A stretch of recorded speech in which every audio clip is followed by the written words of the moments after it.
Hello ladies and gentlemen, and welcome to another edition of Motorsports Magazine from Airborne. I'm Ricky St. Clair, joined by the driver of the Bushy's Auto Repair, number 21. He drives in the Napa Auto Parts, Keysville Mini Modifieds. It's Scott Richner. Scott, you're from Rouse's Point, New York. Today, a very slick afternoon. Well, the hot temperatures here in the greater Plattsburgh area. The track surface has got to be extremely slick. How's the car today on the Airborne half mile? I just came in from first practice and the car was very loose. Definitely gonna have to make some adjustments, but my car has always been a vampire. Always likes under the lights. Fourth in points right now, just 34 points out of first place. CJ LeVere leads the point standings in the Keysville Napa Auto Parts Mini Modified division. You got a couple of top fives. Are you satisfied with your season so far in 2011? I'm very satisfied with my season. I was just hoping to be somewhat competitive. I could never imagine that I'd have top fives at this point. Tonight on the racing card, 25 laps, $250 to win for the Mini Modified division. You must be excited to get that one going. Yeah, it's we put on a good show. You know, it's a lot of fun. We slice, we dice. We, for the most part, don't wreck, but you know, it's a lot of fun out there, and I'm looking forward to it. I know this is the first time we've talked to you in 2011. What are some of your goals for this season's campaign? Well, coming off the second place finish last year in the Bombers, I was just hoping for a top 10 finish in points, and I mean, if everything keeps going like this, I should be able to do it. Every week, this division puts on a great show, side-by-side racing around the progressively banked Airborne half mile. Talk about the competitiveness in your division week in and week out. It's crazy how competitive. I mean, there's probably 10 cars each week that could go out there and win a feature. It's, you know, and a lot of us right now are just trying to catch CJ. That's the name of the game right now. What's sponsorship looking like? I know we mentioned Bushy's Auto Repair. Any other sponsors you'd like to get on the program? Yeah, I get help from the Locker Shop Collision Center, Ducks Auto Parts, Larry Matat's Auto and Paint, and Morse Fork Sheet Metal has been with me all 3 years. Anybody you'd like to thank? Crew, family, any people that support you? No, there's a lot of people. My family, you know, they're always kicking my butt whenever I'm getting down, you know, work on the car. My parents, I've, you know, taken over their garage for the last 4 years. My teammate Travis, he's been right there the whole time. You know, we built his car. He's helped me with my car. It's a lot more fun when you have good people around you. All right, we'd like to thank Scott Richner for being on today's program. Stay tuned for another driver interview from the Airborne Half Mile, next on Motorsports Magazine. With me now from Kingsbury, New York, driver of the Tri-Tech Incorporated, number 97 in the Ernie's Discount Tools Modified Division, it's Chris Vernal. Chris, welcome to the program. Thank you. I know you ran some CVRA stuff. You ran at Malta last year in 2010. This year, over to the Airborne Half Mile. How do you like it so far? I know you've had 2 top 5 finishes in the 4 Ernie's Discount Tools Modified races. It's been really good.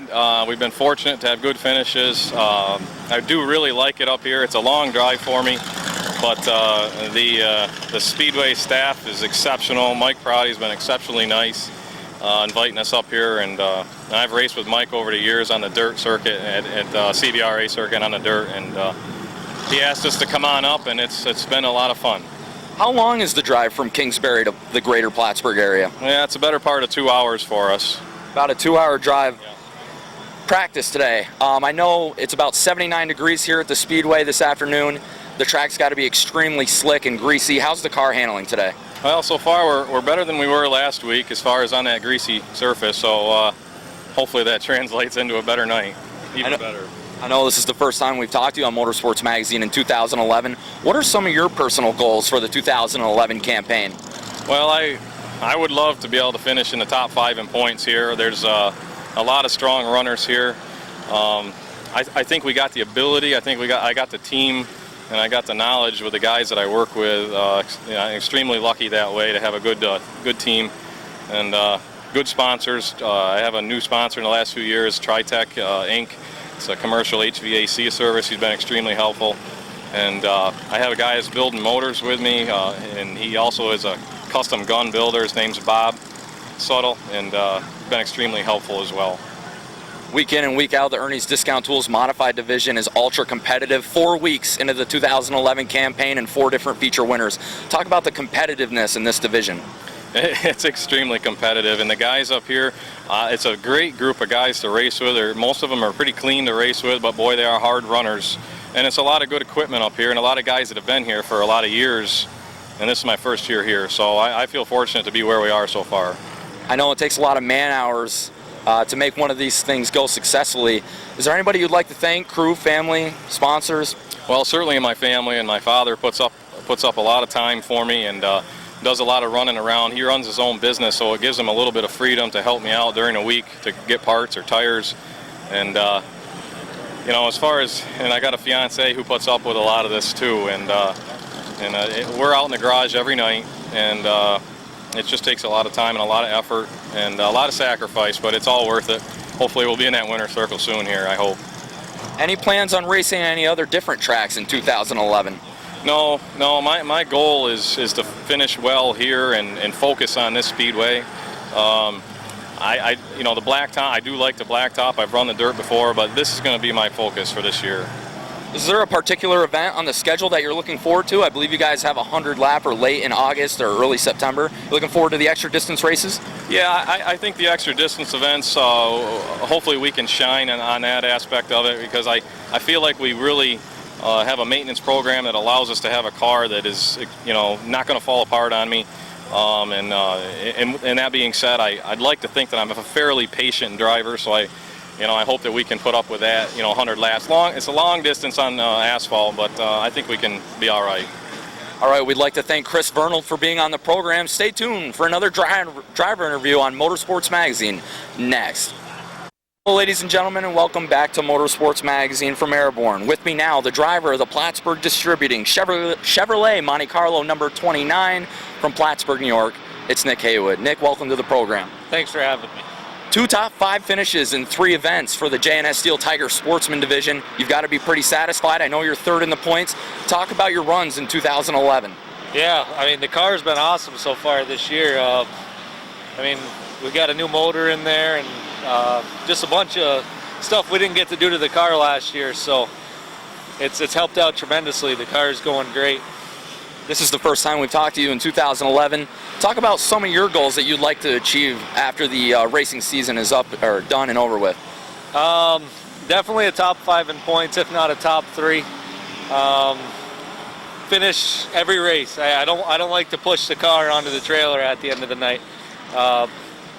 And just be consistent. That's the big thing. You don't have to win every race, which it'd be nice to win every race, but if you're consistent, you're going to do better than if you win a race and then finish in the back one race, So that's definitely our goal, is to just be consistent.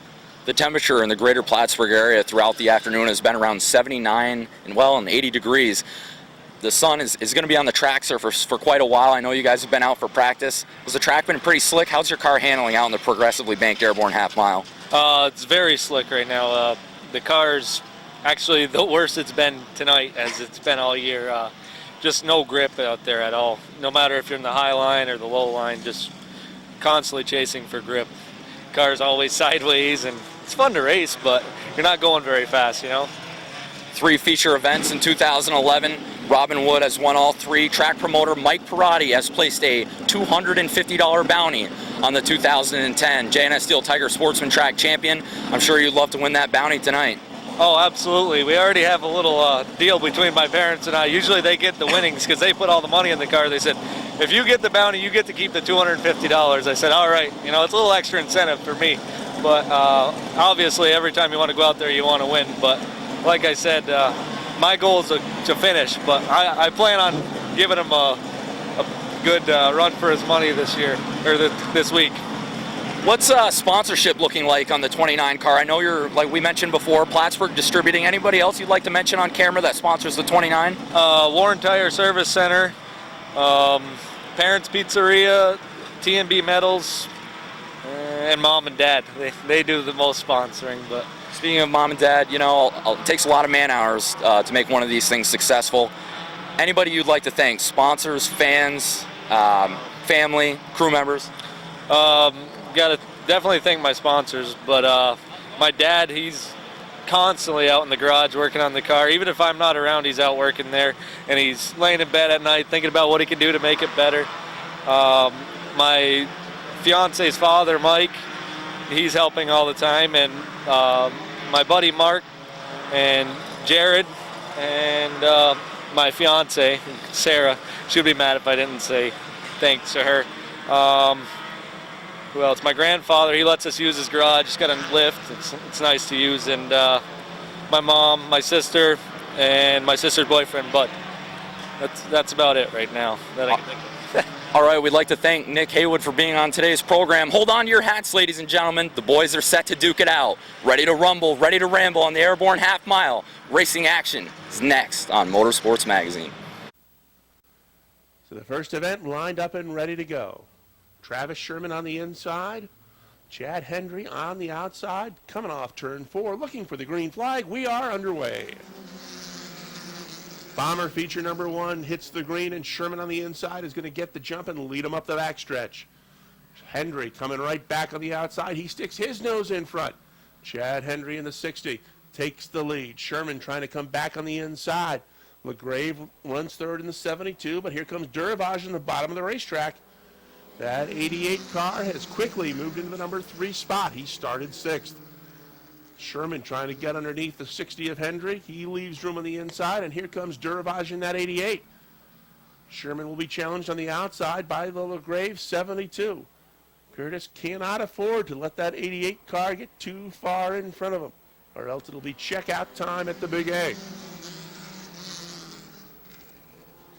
Chad Hendry is your leader, but he's got Josh Duravage right on his back bumper and looking to the inside as they head up the backstretch. Duravage on the bottom of the racetrack. Henry on the outside maintains that advantage, but as they come off turn 4, it's going to be Duravage to stick a nose in front. Henry likes to get back to the bottom of the racetrack, but right now that position belongs to Duravage. Hendry can get to the bottom. He may be able to hold on to that second spot and keep the 72 of LaGrave behind him. Duravage with a car-like advantage over the 60 of Hendry, and here comes the 72 of LaGrave looking to the outside. He wants to take that second spot. Bill Joyle Sr. is 4th. Travis Sherman 5th. John Michael Brissett runs 6th. The 3 of Rob Saenz is 7th. And it's a battle between the 16 of Dale O'Neill and the 8 ball of Tyler Brissett. The 72 of LaGrave has moved into 2nd, and he's going to bring Bill Joyle Sr. with him. Joyle will take 3rd spot in the 58 car. Hendry is back to 4th. 5 laps complete. 10 laps remain in this main event for the Busch Bombers. And Josh Duravage has opened up 5 or 6 car lengths now on the battle for the number 2 spot. LaGrave is 2nd. He's got Joyle sticking right with him. Those two have pulled away from the 4th place car of Chad Hendry. Hendry is about to be challenged by the 14 of John Michael Brissett. The 6th spot, the battle heats up there as Sherman gets a bit high in the 21 car, kicks up the dirt. He's going to fall from 6th down to 9th. Brissett has moved into the 6th spot with the 8 car. And Dale O'Neill moves up a spot as well in the 16, as does Rob Saenz in the 3. David Brissett brings the 14B car to the infield.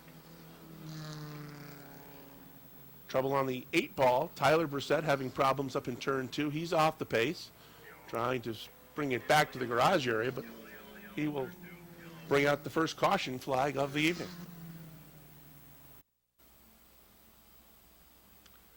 Seven down, 8 remain. Bomber feature number 1. Duravage, LaGrave, back to the green.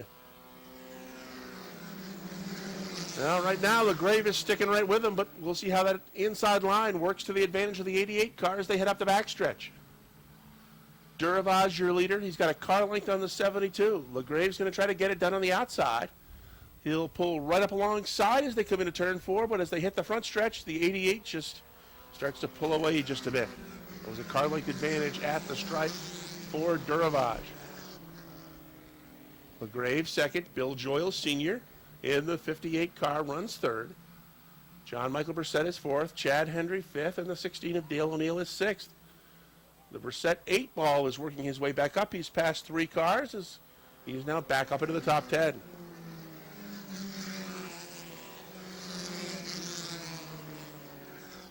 It's still Duravage, your leader, looking for his 4th consecutive win As the 45 of David Hart spins in turn 2. He's got it refired and will stay green. 5 to go for Josh Duravage. The Garsos Auto 88. Looking to remain the only unbeaten driver in the 2011 season here at the Big A. Curtis LaGrave falling now 3 or 4 car lengths back as the Sherman 21 is hobbling back to the garage area. Bill Joyle is closed in just a bit on the 72 car. That may become a second place battle before this one's over. Brissett has 4 car lengths on Hendry, who has 4 car lengths on the 16 of O'Neill. Joyle continuing to close in on the 72 as the 88 starts to say, see ya. There'll be 2 to go next time by for Josh Duravage in the 88 car. It's a 6 car length advantage over Curtis LaGrave in the 72. And he's got 3 or 4 on the 58 of Joyle. Popsicle sticks are out from Chief Starter Butch Hendry. 2 to go.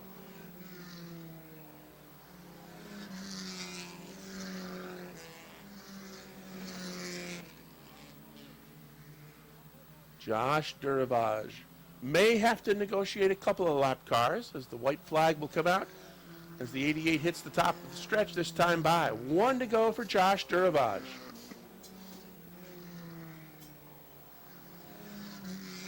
Curtis LaGrave is going to be second. Bill Joyle Sr. is going to be third.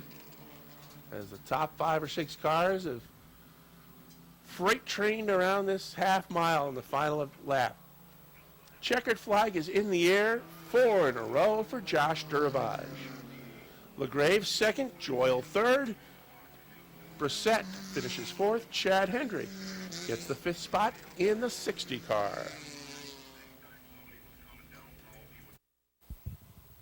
All right, Rick, another win for Josh Duravage, who is now 4 for 4, and as you mentioned, has a chance to make it 5 for 5 later on tonight. Josh climbing out of his car. Give him a nice round of applause, everybody, as he wins for the 4th time. Started in the 6th spot on the outside of row number 3. Early in the race, Josh moved his car down to the inside, and he used that inside line to get to the front. And once you got to the front, held pretty steady from there. Talk about the beginning of the race and what you were thinking starting on the outside of row 3. It looked like you waited till some room opened up on the inside, and that's when you made your move. Yeah, I waited to the inside. My car handle's pretty decent on the inside. The track is real slick, actually. And I don't know, it just stuck on the bottom for me. I noticed it looked like you were practicing your other car as well in the practice. What was your thing? Do you always bring 2 cars to the track? Yeah, I always bring 2 cars. You never know if you break something. You could always hop in the other one and still win, you know. And especially tonight with 2 feature events, and now you're 4 for 4, and you've got a chance to make it 5 for 5 later on. Yeah, we're going to do our best, and hopefully we can. Well, congratulations. Certainly a great start for you now, 4 for 4 on the season. Thanks a lot. All right, Josh Duravage, everybody. He is kicking butt in the Bomber division, 4 for 4 now, and he'll have a shot for his 5th later on.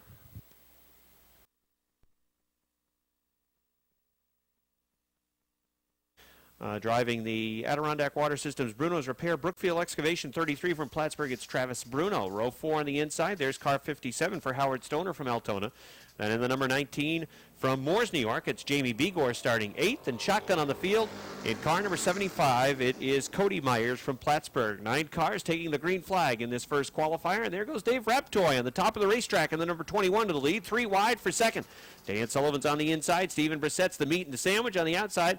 It's Jamie Atkins in car 68. Here comes the ED Engineering 57 for Howard Stoner through on the inside as well. Jamie Begor is going to follow him as the 59 to Brissett slides backwards in that middle groove.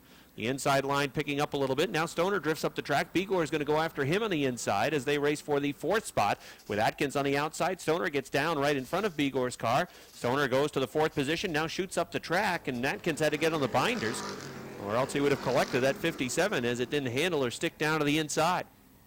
Now Jamie Begor moving to the inside of Atkins to get 5th, eyeing 4th with Stoner in a higher line. Now he'll come down in front of him into turn number 3. Out front, it's the 21 for Dave Raptoy, looking for his first checkered flag. in either a qualifier or feature event in the JNS Steel Sportsman Division, and he's pulling away. He's got about a 5-car length advantage right now over Brandon Atkins. Two young drivers racing for the second spot, Atkins in the 4 and Dan Sullivan in car number 3.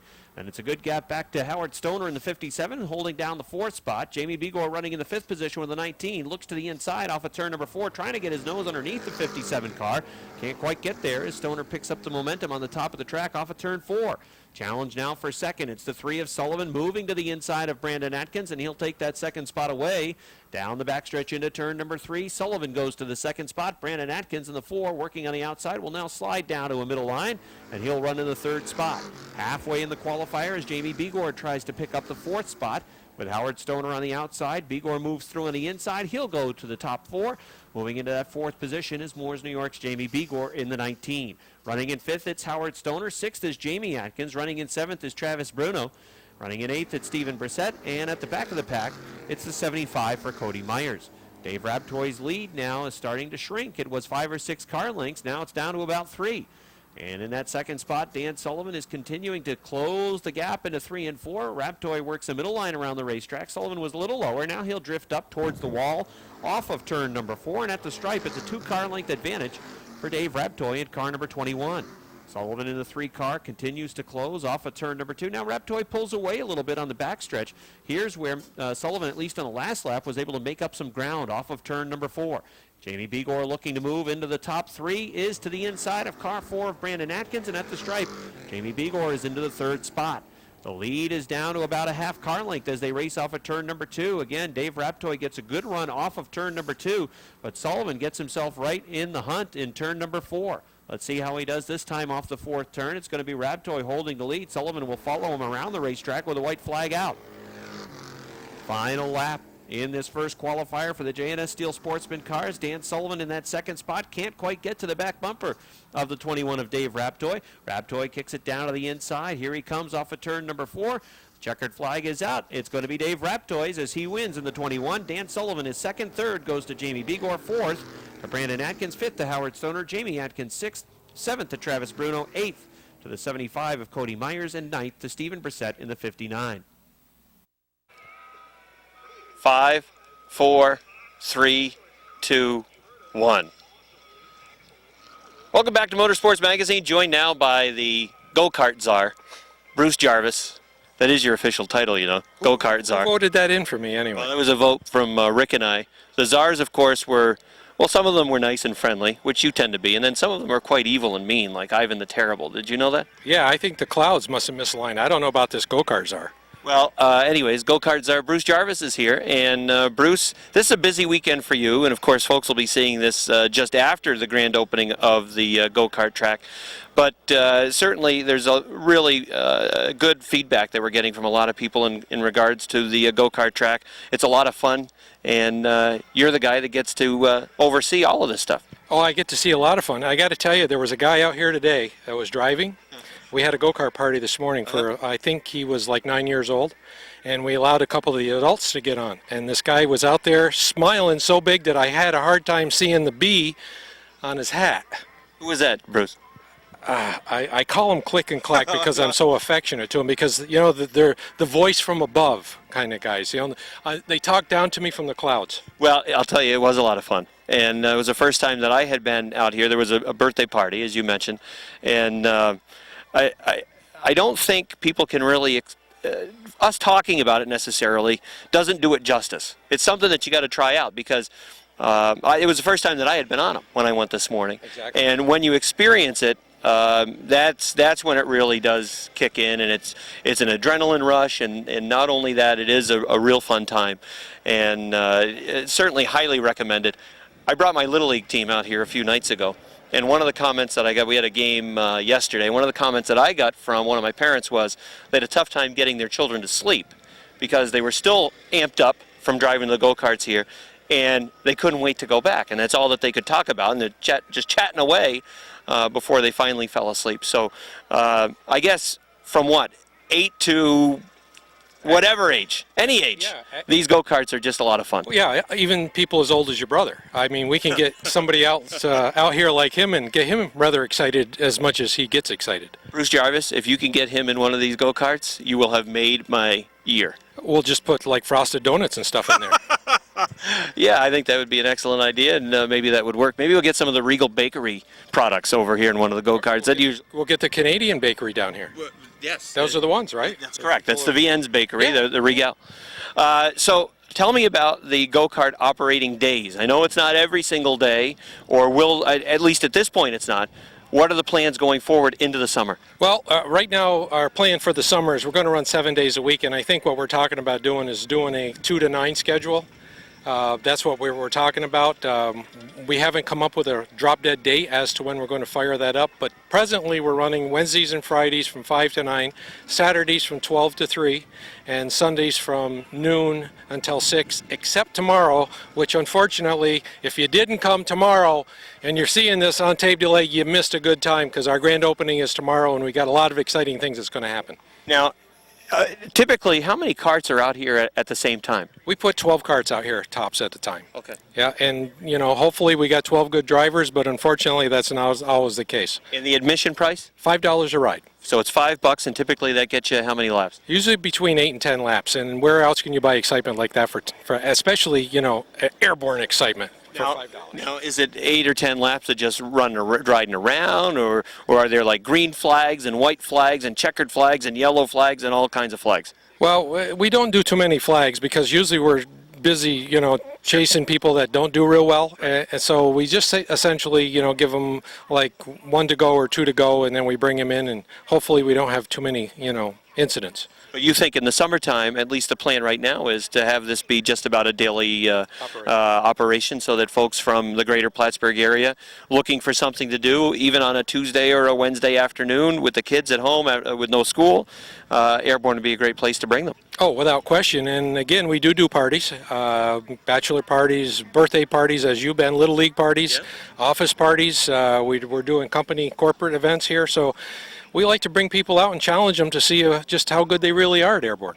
Well, it's off to a great start, and we look forward to the go-kart success continuing right through the summertime, and hopefully the folks that are in the greater Plattsburgh area will take advantage of this really fun resource that we now have. Well, I'm glad that you became part of it, so now that you can talk from experience. Yes, I can. Yes. Yeah, a lot of fun. All right, thanks, Bruce. Thank you. That's Bruce Jarvis, everybody. He's the go-kart czar here at Airborne Speedway. We'll be back with more right after this. Well, it's time for our first driver challenge at the Airborne Speedway go-karts. To my right is Travis Sherman, driver of the number 21 in the Busch Bomber Division. To my left is his teammate, Scott Richner, the driver of the 21 in the Napa Mini Modified Division. First, we'll talk with Scott. How bad are you going to beat this guy? Well, I taught him everything he knows about racing, but not everything I know. Ooh. Travis, the gentleman to my left, is known in many parts of West Shazy as the dirtiest driver in the history of stock car racing. Are you going to survive this? Oh yeah, we'll come out in front. All right, it's event 1, Travis Sherman versus Scott Richner. Next. All right, we've thrown Airborne Chief Starter Butch Hendry into the mix in case one of these guys gets a little bit too dirty out there. We're going to go green flag next time by. Richner is in the 21, and Travis Sherman is in the 25. Butch is in cart 19. Here they come, ready for a green flag. It's 10 laps to determine a winner. No, Bruce waved off the start. Too much of a jump? Too much of a jump. Wait, they got to give Butch a chance. He's just a flagman. All right, we'll see if we get the green this time by. They want a nice slow start, Bruce Jarvis says. It looks pretty good this time. Richner just a little bit high. He's opening up the door on the inside. We're going to go for a 3-wide start. They're off. What a move by the crafty veteran flagger Butch Hendry to grab the lead on the start. Richner has already dropped to the 3rd spot. Sherman runs 2nd as they look to complete lap 1 of 10.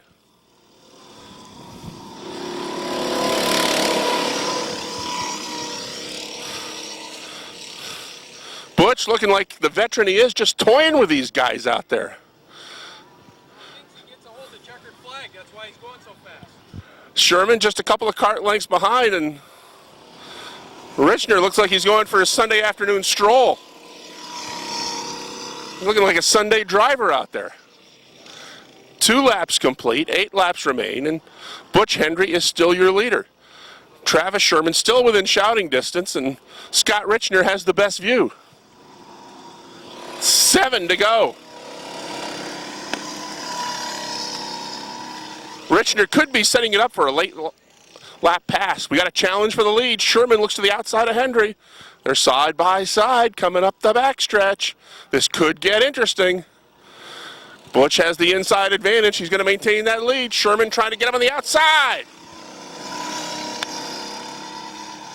Again, Sherman looks to the inside with a nice move. He's got the lead. Holy cow. And look at Richner. He's closed in on this battle. Butch is back to second. We approach the halfway point. 5 to go. Butch Hendry led for the first 4 laps. Lost the lead to Travis Sherman. Scott Richner has been in third the entire race. Contact coming off the corner, but Sherman hangs on. Hendry will do anything to get by, even though Bruce Jarvis does have a black flag. 3 laps to go this time by. It's still Travis Sherman, Butch Hendry, and Scott Richner.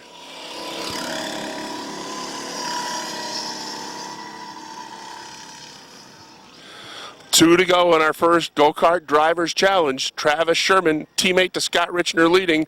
Butch Hendry running second, trying to win one for the Airborne staff. 2 to go.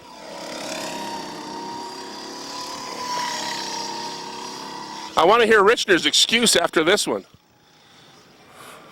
Butch cannot find a way by Sherman. White flag coming out this time. Travis Sherman, Butch Hendry, forget about Richner.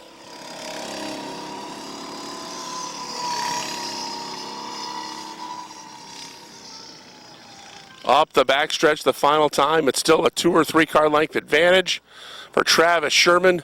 One last effort for Butch Hendry as he comes off the corner almost sideways. Your winner is Travis Sherman. Butch Hendry finishes second, and Scott Richner finishes third. And we'll have a brief interview with the drivers in just a moment.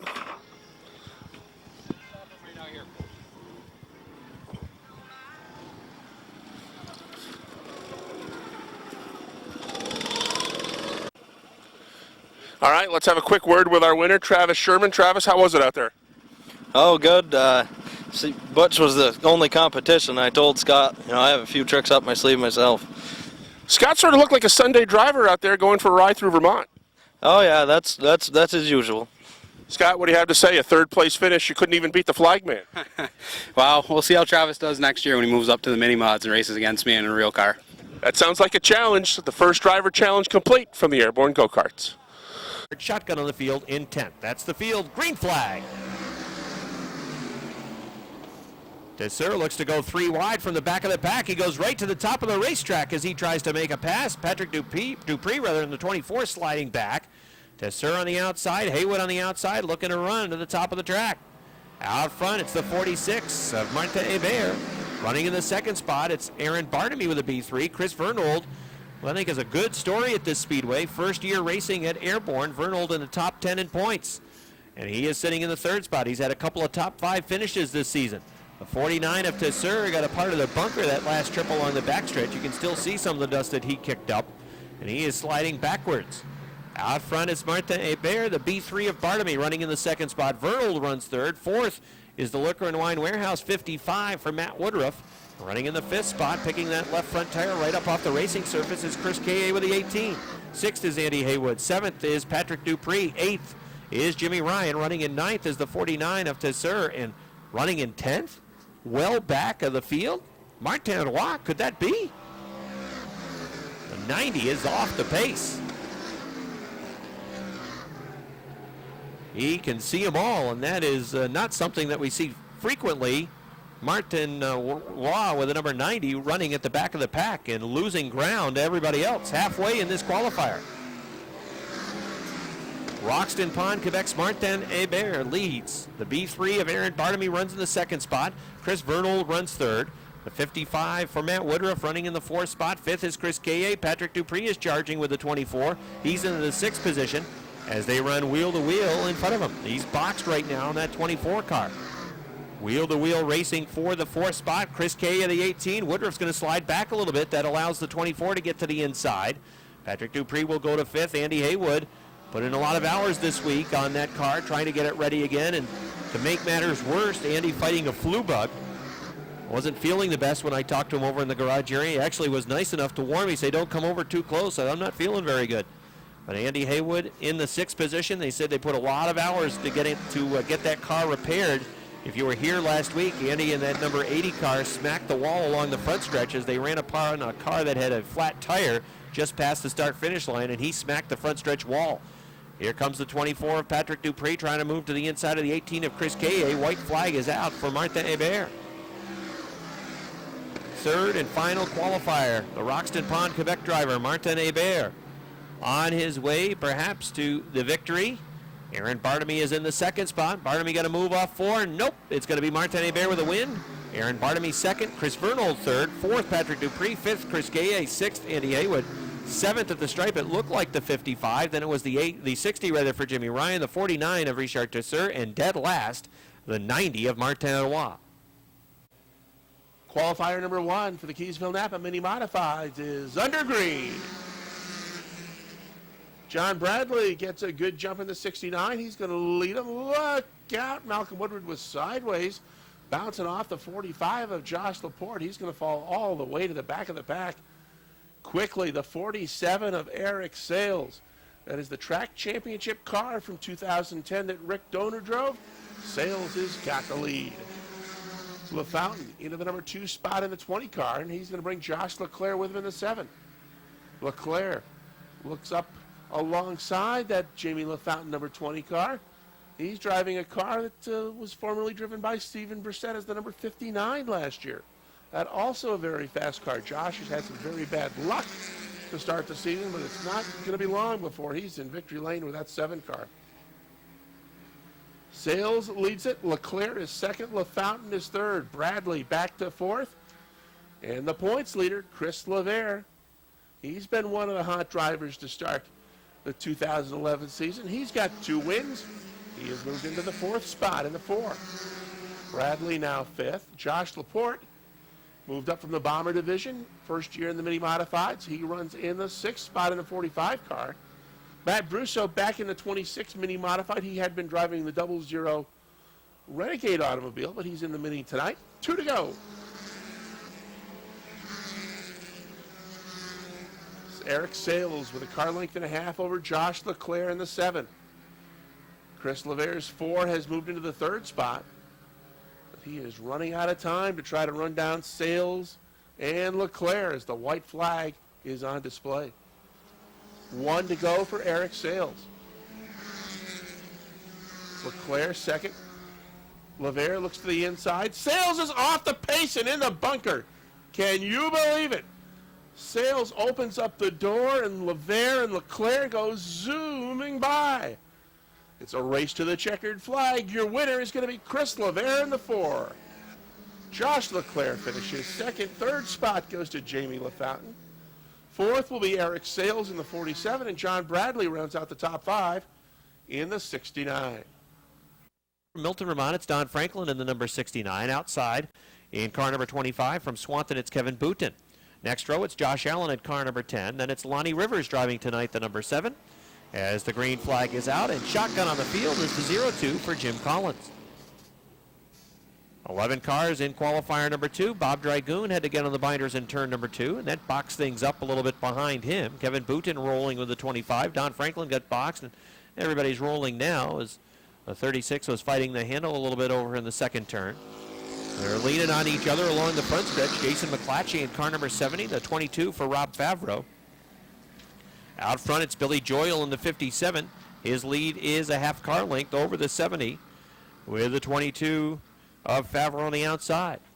Favreau's the only other driver in this division that has a victory, aside from the H2O of Robert Gordon, a win that Robbie picked up few weeks back now, he led every single lap. McClatchy on the inside is going to take the lead away from the Joyle number 57.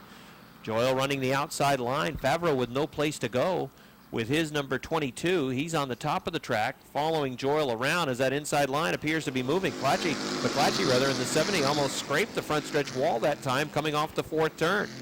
So that number 70 is not handling very well, especially that last lap off the fourth turn. McClatchy leads. Joe Warren in the 13 trying to move to the inside of Bill Joyle's number 57 to take the second spot away.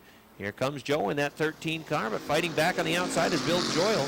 Warren had the second position by a couple of feet at the start-finish line. Kevin Booten moving as well. Joe Warren drifts up the track.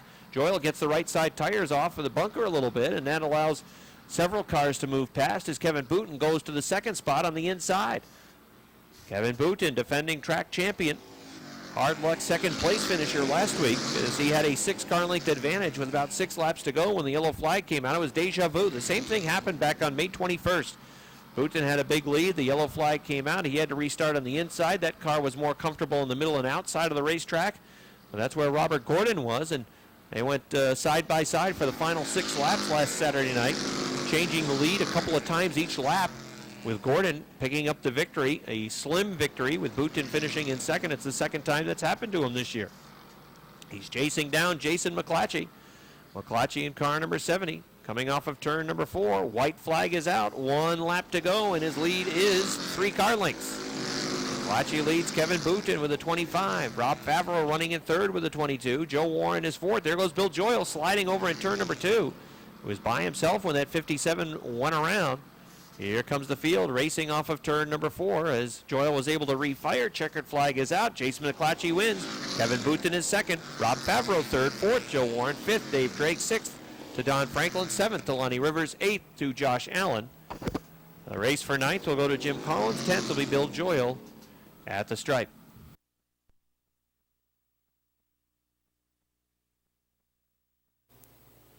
As the Busch Bombers come off turn 4, get the checkered flag in their qualifier.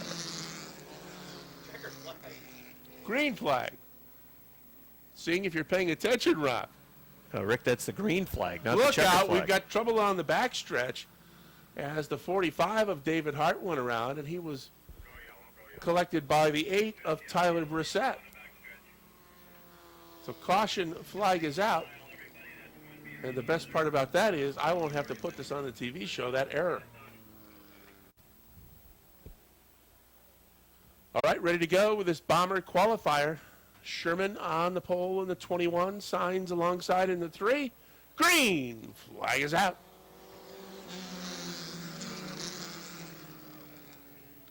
It's a nice even start. They'll race together up the backstretch. Sherman is your leader. Signs is second. Hendry runs third in the 60. JMB in the 14, right there in the number 4 spot. Here comes LaGrave on the outside, going 3 wide off that 4th turn. 72 car on his way to the number 2 spot by the time they hit the backstretch the next time. Right now he's hung up just a bit behind the 3 car, but he'll continue to move up as they head up the backstretch as the 88 of Duravage is getting it done on the inside of the racetrack. LaGrave on the far outside, Duravage on the inside as they look to make a sandwich out of that 3 car, Rob Sainz. Travis Sherman is your leader. John Michael Brissett is second. But that second spot won't last too much longer as here comes Duravage on the inside in the 88. Duravage looks to take the second spot away, and now LaGrave will try to follow him through and take that 3rd spot away from Brissett. Halfway as Duravage has 3 laps to try and run down Travis Sherman. Brissett kicked up the dust in the bunker. That allowed Sign to get closer in a battle for the number 4 spot. 2 to go for Travis Sherman. A winner earlier in the go-kart track race. He beat his teammate Scott Richner in a 10-lap shootout.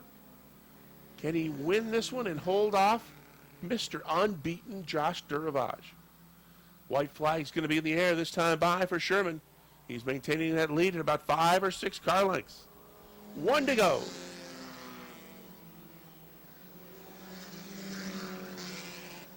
Travis Sherman leads the way. Josh Duravage not gaining on that 21 car. Curtis LaGrave third. Here comes your field off turn 4. Checkered flag is in the air, and your winner is Travis Sherman in the 21. Duravage second, LaGrave third, Brissett fourth. Bob Signs rounds out your top 5 in car number 3. Side by side for third between the 61 and the 11, and Jimmy Bushy's going to hold him off for now. Bushy on that outside line, making it work, hanging on to the third position. And continuing out front, it's still Dave Raptoy with the number 21, who continues to work that outside line. We're seeing the outside line come to life as Branham in the 20 and Wood in the 61, who's down on the inside, can't quite get enough steam built up to make the pass. With the progressive banking kicking in for these race cars, the 21 gets to the top of turn number 2 and then just vaults away. There again, he'll pull away to a car length. Dave Raptoy, the rookie in the J&S Steel Sportsman Division out of Squantin, Vermont, with the Island Excavating Harvest Equipment number 21 car showing the way. He has led every lap as lap number 7 goes up on the board. Bucko Branham continues to run in the second spot. The battle for third continues side by side. Jimmy Bushy with car number 11 has been on the outside, and he's been able to hold off Robin Wood for that third spot the last several laps. Jamie Begor continues to run in the 5th spot. Dan Sullivan is 6th. Running in the 7th position is Nick Haywood with a 29. 8th, Tyler Terry on the outside with a 44, and running in 9th is the 33 of Travis Bruno. A good battle side by side for the third place position that's been going on since about lap number 2. Robin Wood in the 61, the 11 of Jimmy Bushy, and that time at the stripe it was still Bushy, albeit by about 6 inches. Branham on the inside of the racetrack cannot get enough steam built up off of turn number 2 to take that top position away from Dave Raptoy, and Raptoy is running a smooth line around the track. Robin Wood has a little inside advantage now, it looks like, for the third spot, but at the stripe, well, that time it looked like Robin Wood might have had the third position on the inside, albeit by a nose. Jamie Begor continues to run just a few feet off the back bumper of the 61 and car number 11. He watches that. He's got a great view of the battle for third. Dave Raptoy working a high line into turn number 4. Bucko Branham again can't get there. Little contact with the 21 along the front stretch. That sent the 21 down to the inside. He had to hang on to it. Now the 20 goes to the outside. And here comes Bucko Branham on the top of the racetrack. He's going to try to move to the lead. The 20 got a piece of the 21 coming off of turn number 4. The 21 had to get on the binders to save it. The 20 of Branham went to the outside, and he is going to race to the lead as we're now halfway. Bucko Branham is taking the lead. Dave Raptoy runs second. The 61 of Robin Wood tries to go 3 wide off turn number 2. Down the backstretch, the 21 trying to hang on to it as they part him left and right. He'll lose several spots. Robin Wood for the second position. Outside, it's the 11 of Jimmy Bushy. Bushy hanging on to that second spot. Wood still third. Fourth is now the 19 of Jamie Begor. 5th spot, the 3 of Dan Sullivan. Dave Raptoy sliding back to the 6th position with a 21. As now side by side, the 61 and the 11. They've been that way for much of this race. Duking it out now for that second spot. Bucko Branham showing the way with a 20 and trying to check out. Still the 11 hangs on to the second position at the line. Bucko Branham's lead is 6 car lengths. That car faster on the top of the racetrack. Dave Raptoy back to the top 5, moving to the inside of car number 3. Dan Sullivan on the outside, Raptoy on the inside. Raptoy trying to get that 5th position away from Sullivan, and he will off of turn number 4. Robin Wood and Jimmy Bushy, an excellent battle for the second spot, trying to gain some ground on car number 20 of Bucko Branham, but Branham's checking out. Stephen Brissett in the 59 spins to the infield, and that's going to bring out a yellow flag. So 15 laps are complete. Bucko Branham in the 20, Jimmy Bushy in car number 11. This should be an outstanding finish down the stretch. Got some fast cars up to the front. The bounty's on the line. Here they come off 4. Green flag. Bucko Branham in car number 20 with an excellent start, an excellent restart for that 20 car, and Bushy was sideways over in turn number 2. He's going to lose the second spot. Robin Wood moves through on the inside. Here comes the 19 of Jamie Begor trying to move to the inside as well. That 11 car did not get to speed, it seemed, over in turn numbers 1 and 2, and now Robin Wood sets his sights on car number 20 in Bucko Branham. Branham is the race leader. Robin Wood looks to the inside, side by side, racing for the lead. And they're also side by side racing for the third position, the 19 and the 11. Here they come down to the stripe, and at the stripe, it's Robin Wood in the 61 with the lead. They touch into turn number 1. Into turn number 2, Branham takes the lead back on the top of the racetrack. He's got the lead in the middle of the backstretch. 17 laps complete up on the scoreboard. Branham leads him into turn number 3. Wood tries to fight back on the inside. They'll drag race again back down to the stripe. The leader of lap number 18 is Bucko Branham in the number 20. Branham leads on the outside into turn number 2. A good run for Robin Wood. Wood sticks the nose back out in front. In the middle of the backstretch, they're dead even. Jamie Begor has moved to the 3rd spot, side by side, running right behind Begor. The 11, I believe, has a tire going down. He is sliding backwards. Branham again with the lead at the stripe. I think the right front tire may be going down on Jimmy Bushy's car. Robin Wood and Bucko Branham continue to run side by side. Next time by, lap number 20 is going to go up on the scoreboard. Chief starter Butch Henry's going to wave at him this time by. 5 laps to go for the leaders. Brandon Atkins spins over in turn number 3, and that's going to bring out a yellow flag. We've got some good fast cars in the top 5. Branham and Wood. Bringing them off at turn number 4. Down the front stretch. 6 laps remain. Green flag.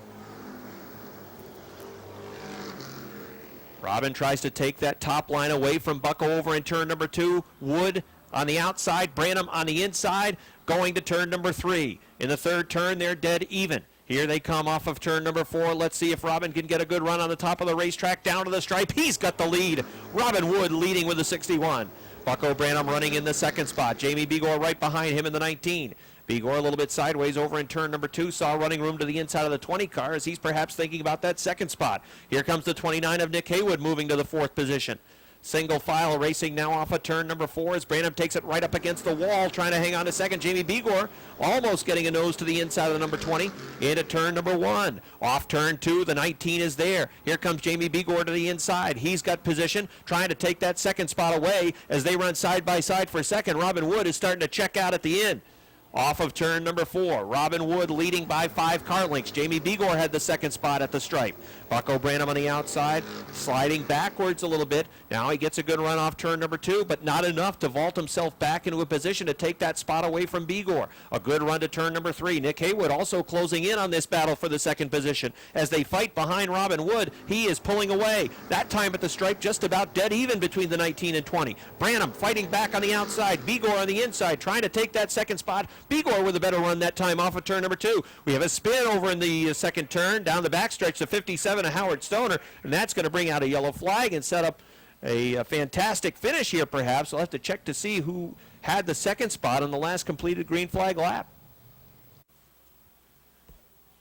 23 laps complete. On our way to 25 tonight for the J&S Steel Sportsman Division. The 61 of Robin Wood on the hammer on the inside, tries to pull away along the front stretch. They touch along the front stretch. Bucko Branham trying to hang with him into turn number 1. Branham loose into turn number 2. He's going to lose a spot, maybe 2. Here comes the 19 to the inside. Nick Haywood's in the middle. Branham on the outside. They're dead even, running 3 wide for the 2nd spot around the racetrack. Robin Wood shows the way. Here they come off turn number 4. White flag is out. Still dead even for that 2nd position. Begor on the inside. Haywood continues to run the middle of the racetrack. Branham on the outside of the racetrack. 3 wide all the way around the racetrack between the 19, the 29, and the 20. The 20 puts the nose out there for that 2nd spot. Robin Wood is going to go 4 for 4. Watch this battle for 2nd. Here they come off of turn number 4 down to the stripe, and it's Branham for 2nd. It looked like it might have been Begor on the inside for 3rd with Nick Haywood in the 29 and the 4th spot, but very close for spots 2, 3, and 4. And then after yellow, Branham gives a bump to the 19 after the yellow flag comes out in the middle of the backstretch. Not sure what that was all about because the 20's on the outside and the 19's down on the inside. All right, Rick, waiting for Robin Wood to hop out of his car. Makes it 4 for 4. Not as pretty as what it normally is. A lot of marks on the right side of this car.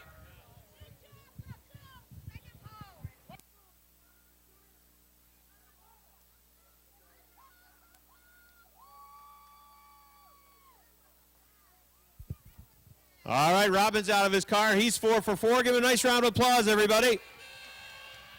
Robin Wood wins again. A little sweat on the brow this time, huh, Wood? Wasn't quite so easy that time around, and I just got done saying this car is often still real pretty when you get to victory lane, but tonight, a lot of marks on it as there was a lot of rubbing in that race. Yeah, the track's really, really slick right now. The car isn't very good at all. I'm actually surprised that we were able to come us close or actually win. Most of the rubber marks are from Jimmy Bushy. He kept crowding me, so finally I just kind of moved them up a little bit. And but I got to thank my sponsors, of course, Leland's Barbershop, Gunyanka Territorial Bingos, Renorak, Daniel Signs, Lorman's. I got to say a special thanks for all the fathers. Happy Father's Day tomorrow, especially for mine.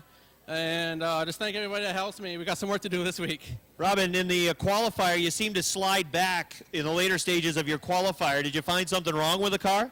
No, actually, that was just driver error. I thought we took the check-in, and we actually took the white. And I let off, and they kind of went by me, so that's all that was. And then in the feature event tonight, a lot of restarts that you had to endure. Sometimes you were on the outside, sometimes you were on the inside. Was there a preferred line? You talked about how tough the track was tonight. Where did you find yourself most comfortable? I think right now the outside groove is actually better than the bottom. The bottom is really, really slick. Right now the top seems to be the better groove. Well, 4 for 4, and you saved Parati $250. He's not going to give that bounty out tonight, but it's still on. Yeah, it was tough tonight. That's one of the toughest races we've had in a long time, so I'm just happy that we pulled through. Congratulations, another nice job by you. Thank you. All right, that's Robin Wood, everybody. 16 laps remain, 14 laps complete. They're on the hammer again at turn number 4. Here they come along the front stretch. Green flag.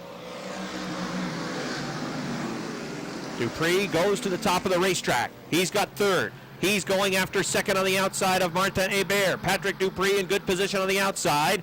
Here comes the 24 on the outside. Patrick Dupree trying to take that spot away from the 46 of Hebert. Really mixing it up along the front stretch. The 10 and the 1, the 34, the 49. Hard racing right there in the middle of the pack. The 1, the 49, now the 11 and the 10. All in that area just right about the 10th position. Really duking it out for that position. Out front, Aaron Bartamy with a B3, but now running in second. Really getting a good run on the inside of the racetrack. Patrick Dupree with the number 24, making a bid for the lead. Dupree to the inside, into turns 3 and 4. Gets on the hammer off the 4th turn, down the front stretch to the stripe. It's Bartamy on the outside by about a foot. Yellow flag is out. Yellow flag flies as Don Scarborough is off the pace with the number 11. Single file restart, 16 laps complete. Here they come off of 4. Green flag.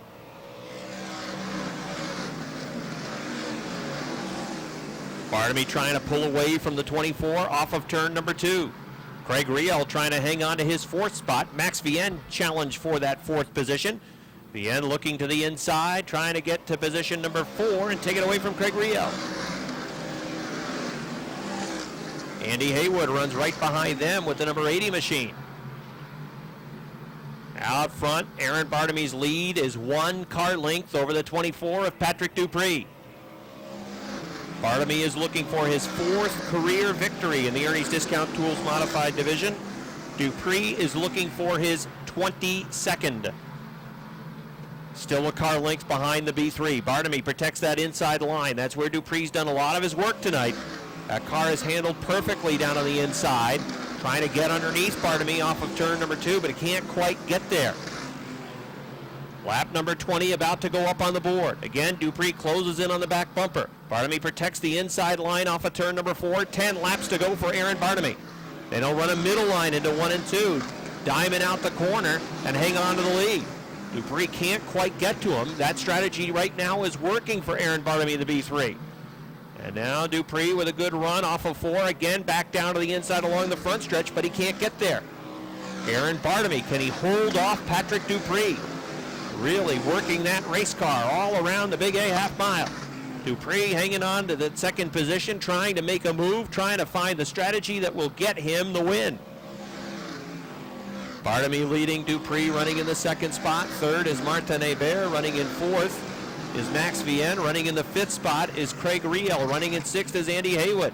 Haywood gets a good run off the top of turn number 2. He goes after Craig Riel. Running in 7th is Vince Quinville. 8th is Pat McGrail. 9th is Chris Vernold. Running in the 10th spot is the 34 of George Foley. Running in the 11th position is Richard Tesser. Running in 12th is Chris Kaye. 13th is Pierre Bertillon. 14th is Leon Gagnon. And 15th is Greg Atkins in the 1. Good battle between the 34 and the 97. Foley goes by on the outside. Nothing has changed out front. It still is a 1 car length advantage for Aaron Bartamy over the 24 of Patrick Dupree. Dupree continues to run right off the back bumper of that B3 with 5 laps to go. Yellow flag is out. We have a car in trouble on the top of turn number 3. There's a couple of cars up there, it looks like. Ready to run again with 24 complete. 6 laps remain. Bartamy on the B3 gets on the hammer. Green flag. Dupree goes to the top of the racetrack in turn number 2, tries to take it away from Bartamy. Bartamy darts up right in front of him, had to get on the binders, did Dupree. That broke his momentum. Comes back after him in 3 and 4. Looks down to the inside, now goes to the top of the track. Bartamy will stay right in front of him as 5 laps remain. Bartamy works the inside. Dupree's going to the outside, perhaps playing possum with him. Now dives down to the inside. Bartamy doing a nice job protecting the line. Dupree had again get on the binders. Hugs the bottom of the racetrack off of turn number 4. Dupree can't get to the outside. Now 4 laps remain for Aaron Bartamy. Bartamy again will work through the middle of the track, go to the top of turn number 2, maintain the 1 car length advantage over Patrick Dupree. Again, Dupree closes into turn number 3. Working down on the inside, Bartamy again will not allow him any room to move through on the inside. It's a car length and a half at the stripe. Lap 27 up on the board. Aaron Bartamy working hard out front to maintain that advantage. Now a car length and a half over Patrick Dupree. Here he comes off of turn number 4. Popsicle sticks are out. 2 laps to go for Aaron Bartamy. Dupree looks to the inside in 1 and 2. Again, can't get there. Hebert still running in that 3rd spot. Andy Haywood running in the 5th position still. George Foley closing in. He is now 6th. All right, here they come. White flag is out for Aaron Bartamy. Bartamy's lead is 2 car lengths at the stripe. Dupree one last bid after him in turns 1 and 2. Can't get there. Bartamy in the B3 pulls away down the backstretch. Aaron Bartamy into turns 3 and 4. Dupree gives it the gas, draws to the back bumper. Here they come off turn number 4. Checkered flag is out. Aaron Bartamy wins. Patrick Dupree is 2nd. Martin Hebert 3rd. Max Vian 4th. Andy Haywood 5th. 6th George Foley. 7th to Craig Riel. 8th Chris Fernald. 9th to Richard Tesser. 10th to Chris Kaye. And 11th to Pierre Bertillon with the 1. And it's 22 Renegades ready to run 25 laps. Here they come off turn number 4. Green flag.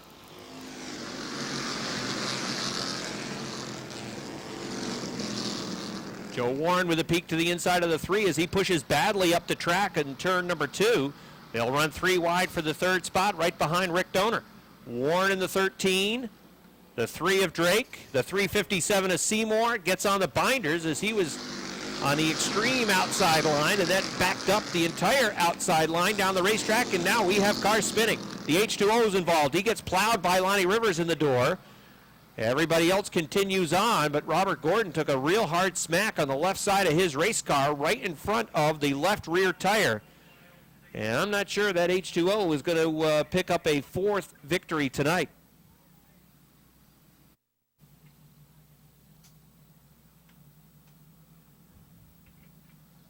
Jason McClatchy in car number 70 and Rick Donor in car number 86. We'll bring him down to the green flag. Slow pace into 3 and 4. Off turn number 4. Now they're on it. Green flag.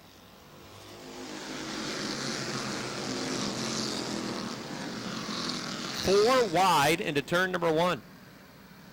That was towards the back of the pack. As they worked around some of the slower cars, you'll see some cars really slicing and dicing from the back of the pack trying to get to the front now. Out front, it's McClatchy. 2nd spot, Donor. 3rd, Warren on the inside.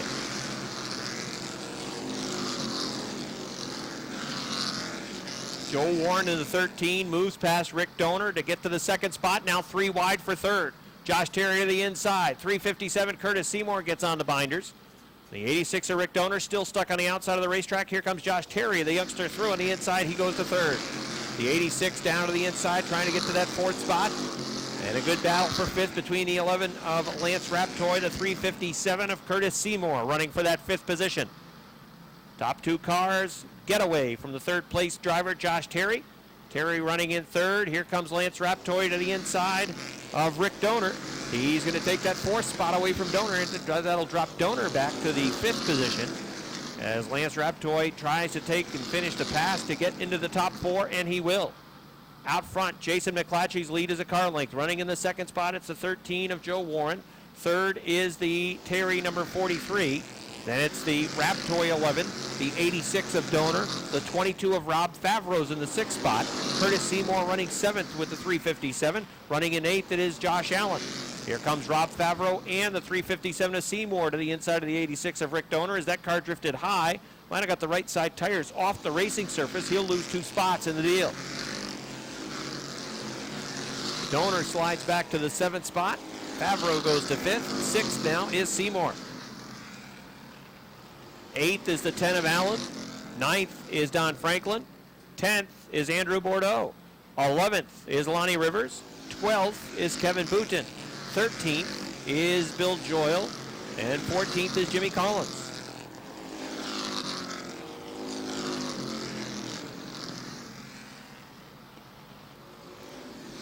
Jason McClatchy's lead is about 4 car lengths as he starts to pull away from Joe Warren.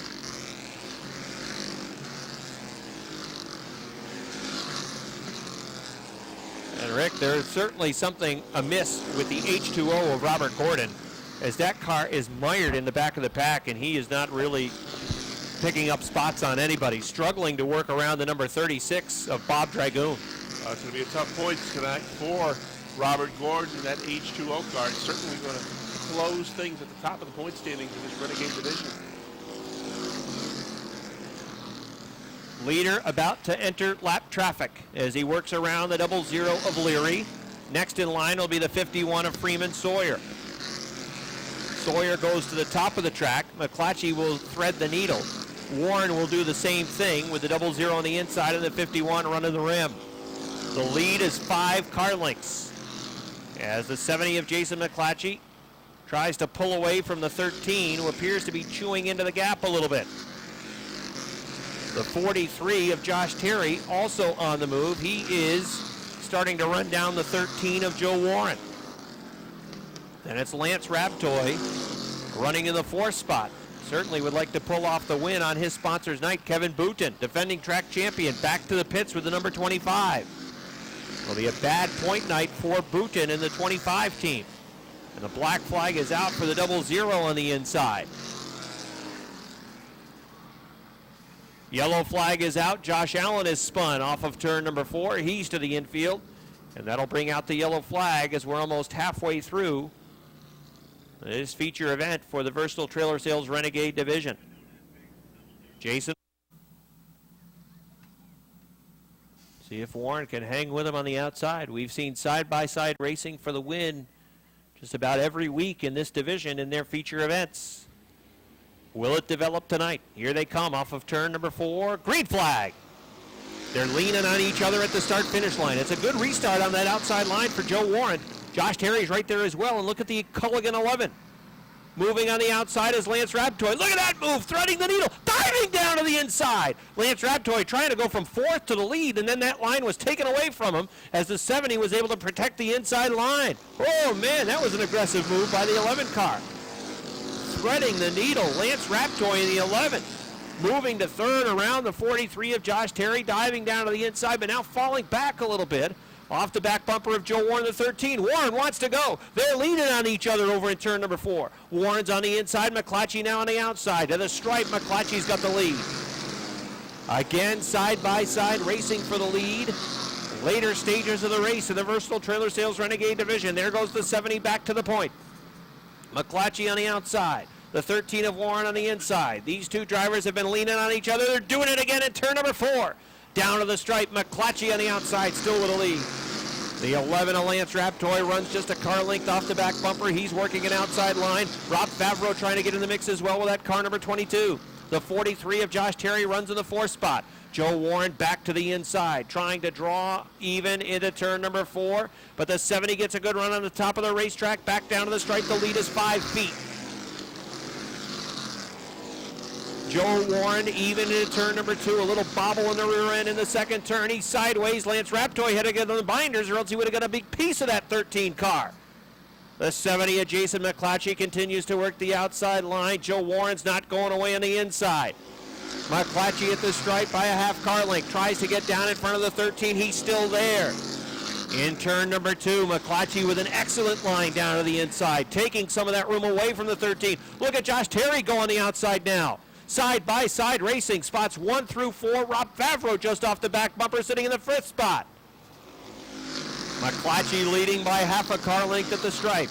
Lap number 18 has just gone up on the scoreboard. 7 laps remain, and it's side by side racing for the lead.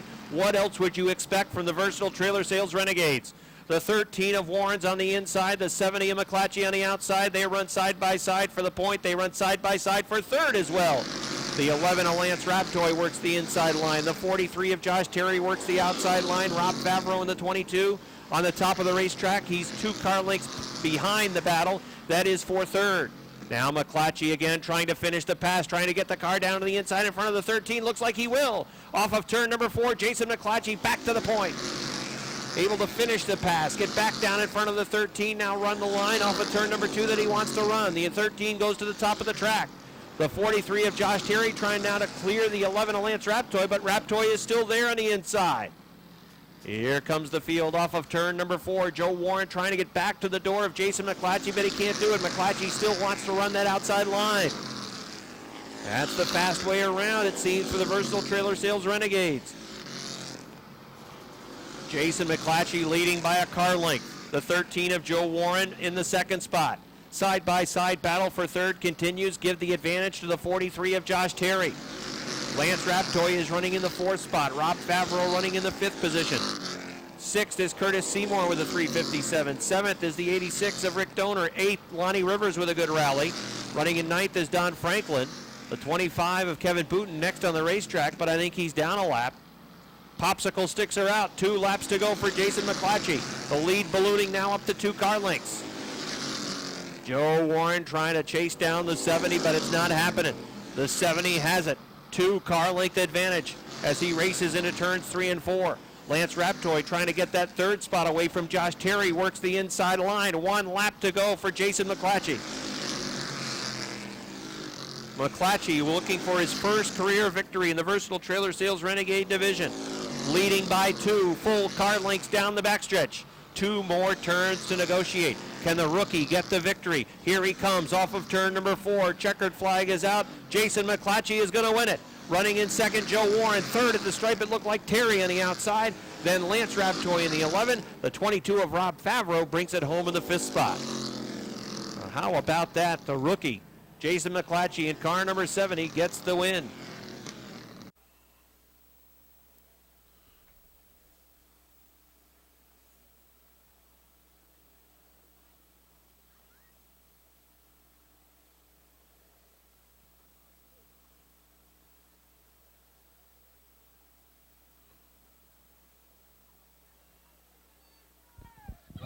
All right, Jason McClatchy gets his first career victory in the Renegade Division.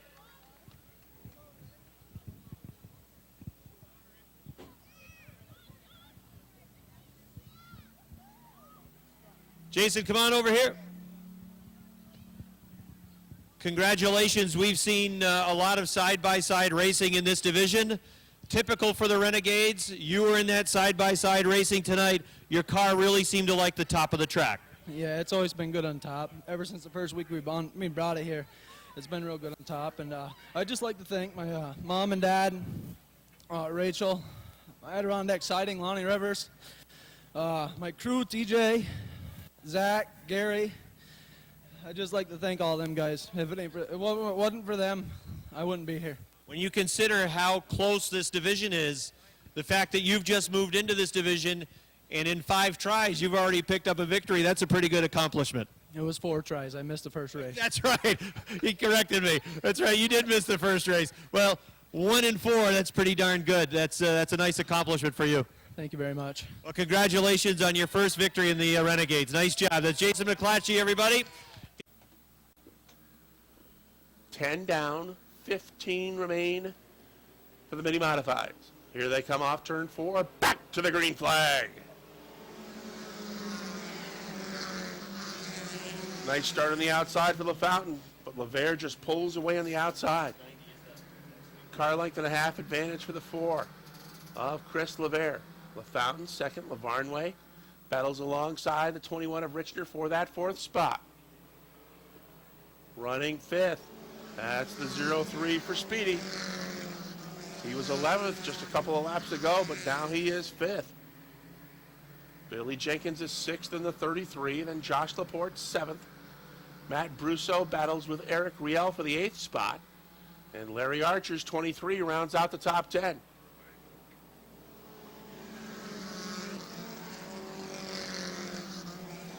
Mini modifieds halfway, 12 down, 13 remain. And Chris LeVere looks to be on cruise control as he's pulled away from this second place battle. Lavarnway on the outside and LaFountain on the inside. Don't count out the 0-3. Brissett says, I'm not done yet. He's got room on the inside. Can he get to the number 2 spot before they get to the corner? 3 wide action into turn 3. Brissett able to hold that car on the bottom of the racetrack, and he's going to have second as they come off turn 4. Speedy goes to second. Josh Lavarnway is 3rd. Jamie LaFountain 4th. Now he's going to take 3rd spot back. Richner looks to take the 4th spot away from Lavarnway. Those 2 cars race side by side into turn 3. And Richner's going to go to 4th. 10 remain for Chris LeVere. And that advantage right now is about 10 car lengths over Speedy Brissett. We'll see if Brissett has anything for him and if he can close the gap in these remaining 10 laps. Brissett has pulled away from the 3rd place car of Jamie LaFountain, but the battle continues for that 4th spot. Lavarnway on the outside in the 13 and Richner on the inside in the 21.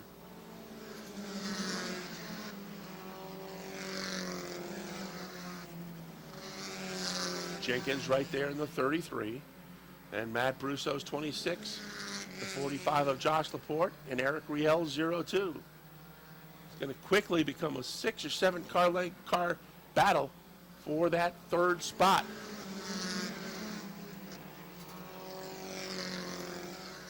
Speedy may be closing in just a little bit. Going to complete lap 18, this time by 7 to go, and Speedy is slowly but surely closing in on that 4 car. Car length advantage down to 8.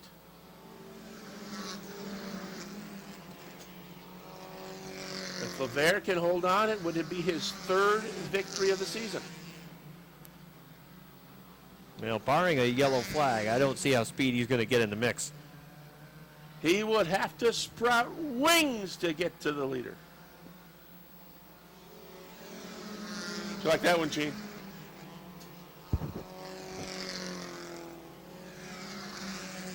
Right now, Rob, that battle on the racetrack, which is really heating up, is for that 3rd spot.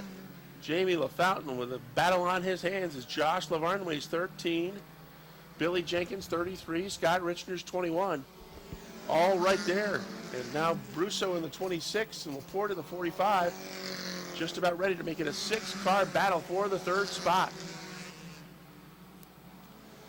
Chris LeVere completes lap 21, and he is maintaining that advantage. Speedy Brissett, 2nd. Another big gap back to the 3rd spot. It's now been taken over by the 13 of Josh Lavarnway. Jenkins looks to move through on the inside of the 20 car to take 4th. That would drop LaFountain back to 5th. Richner is 6th. Laporte 7th. Matt Brusso is 8th. Eric Riel is 9th. Larry Archer is 10th. Eric Sales runs 11th. Levi Bombard is 12th.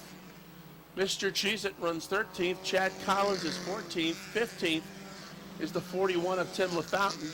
Malcolm Woodward runs 16th. John Bradley is 17th. Jim Varno is 18th. 2 laps remain for Chris LeVere. The OutsideGroove.com sponsored number 4, looking for 3 on the season.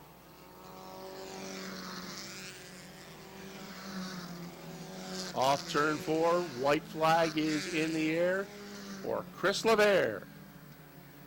The battle continues on. Now it's a battle for the 4th spot as Jenkins is pulled away from that battle for the 3rd spot.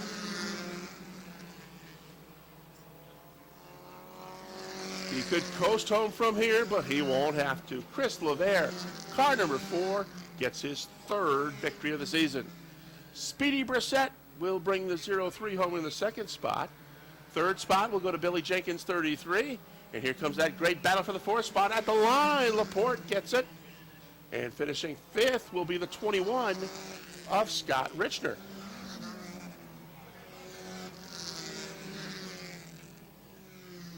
Rob? All right, Rick, another win for Chris LeVere, his 3rd. Speedy Brissett offers him congratulations. He finishes in the 2nd spot. Billy Jenkins 3rd with a 33. Chris will get out of his car in just a second. Here he is. Give him a nice round of applause as he gets his 3rd victory in the mini modified division. Extra laps tonight for you, and you figure that probably played into your hands as fast as your car has been. But you didn't need the extra laps. You were to the lead very early. It fell in place tonight. Everybody moved out of the way, and things happened to other people, and I just lucky finding the holes, and I got to the front quicker than I thought tonight, actually, myself.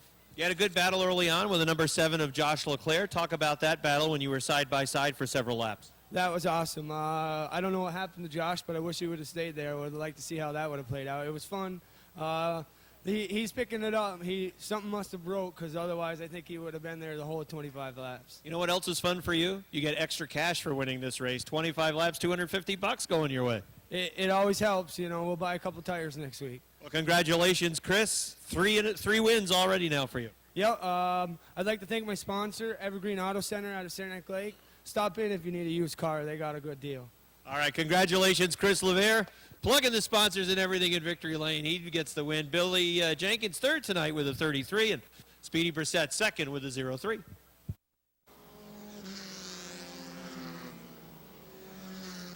Travis Sherman doing a good job up front.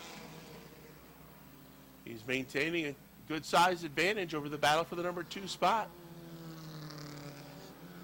With Brissett and the 72 of LeGrave continue to run side by side. It might be tough for Durvage to find a way through to get to Travis Sherman. Now they run single file, and that'll open up the inside or the outside line, whatever Josh decides to go. He's going to take a look at the inside of the 14 car this time. Durvage now is going to take that 3rd spot. And that's going to put Brissett back to 4th as they head into turn 1. Next on the target for the 88 will be the 72 of LeGrave.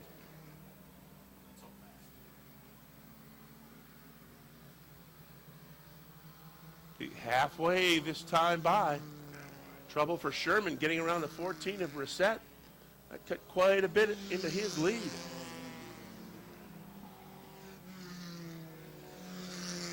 The lead for Travis Sherman, which was about 8 car lengths, is cut in half as Curtis LeGrave, the beneficiary of that block of the 14B car.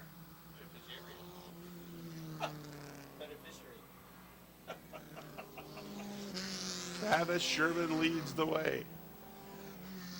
Curtis LeGrave in the number 2 spot. Durvage is finally dispatched to the 14 car, and we'll see if he can close in on the top 2. He's got 6 laps remaining as they complete lap number 9 this time by. 9 down, 6 to go for Travis Sherman. Travis was a winner earlier tonight in the Go-Kart Challenge against his teammate Scott Richner. You can see on Motorsports Magazine.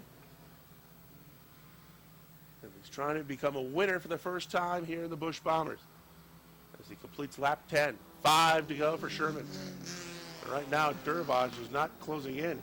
Lap traffic again playing a big problem for the 21 car. 45 car was running in the middle of the racetrack.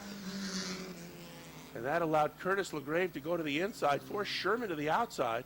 And look at this. Curtis LeGrave is going to take the lead coming off the 4th turn. LeGrave is your new leader. Sherman is back to 2nd. Twice he has been snookered by lap cars. It's time for Durvage to go if he wants to keep his unbeaten streak alive and get 1 for the thumb. They're going to complete lap 12 this time by, and he's still a good 7 or 8 car lengths behind your leader, Curtis LaGrave. He's still got to get by the 21 of Sherman before he can even think about getting that 72 car. Popsicle sticks will be out this time by 14 car again running in the middle of the racetrack with 2 to go.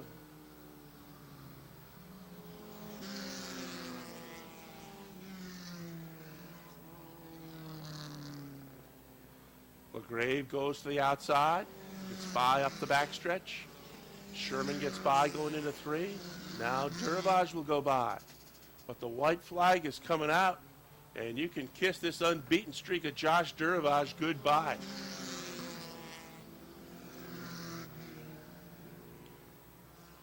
Curtis LaGrave up the backstretch. The final time is your leader. Travis Sherman is going to finish second, but if he hadn't been snookered by a couple of cars, he probably would have won the darn thing. Duravage is going to finish third. Checkered flag is out, and there's your winner. Curtis LaGrave breaks the streak. Travis Sherman finishes second. Josh Duravage third. Fourth spot to Bill Joyle Sr. in the 58. And John Michael Brissett celebrates his 21st birthday with a 5th place finish in the Busch Bombers.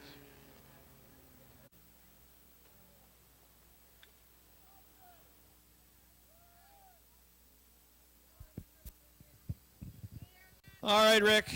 Josh Duravage third in the second Bomber feature tonight. Travis Sherman in second. Curtis LaGrave Jr. in the number 72 gets his first win of the year.